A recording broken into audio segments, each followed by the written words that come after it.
Scriptures in a nutshell. Hello, welcome back to Scriptures in a Nutshell. I'm your host, Elder Cheney, and today we are rebuking Simon the Sorcerer in Acts chapter 8. Now, a little bit of story here. Saul, before he's Paul, is anti-Christian. He's scattering Christians to the four winds, And Philip, being an apostle of Christ, being the lover of horses himself, he is off in Samaria converting the people. Now, a little bit before this happens, one of the head socialites, Big Fish himself, Simon the Sorcerer, is off there doing all sorts of little stuff to make people think that he is the power of God, from prestidigitation, like that kind of thing. And he's doing that. Then in comes Philip to show what the power of God truly is about, casting out devils, converting people, baptizing them. And so many people were converted, including Simon himself. They all do that. It's awesome. And then Philip moves on to the next area because that's where the Lord needed him.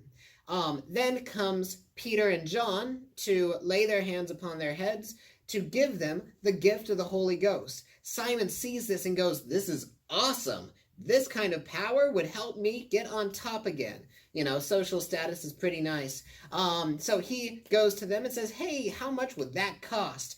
In comes Peter going, "Fool of a took," and starts to rebuke him because Simon isn't supposed to be doing stuff like that. And after letting him know what's what, Simon says, "I'm sorry, please pray for me." And he learns his lesson. But the moral of the story is you cannot buy what is God's.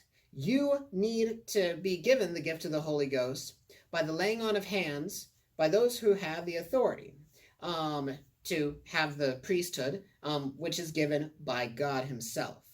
Now, I challenge you to ask your local clergy, your local church leaders, about the gift of the Holy Ghost, what it means to them, and why that kind of a gift is so important. And I can promise you that as you look more into this, you will be blessed, and you will be able to grow closer to God so much more. And I promise that in the name of Jesus Christ, amen. Scriptures in a nutshell.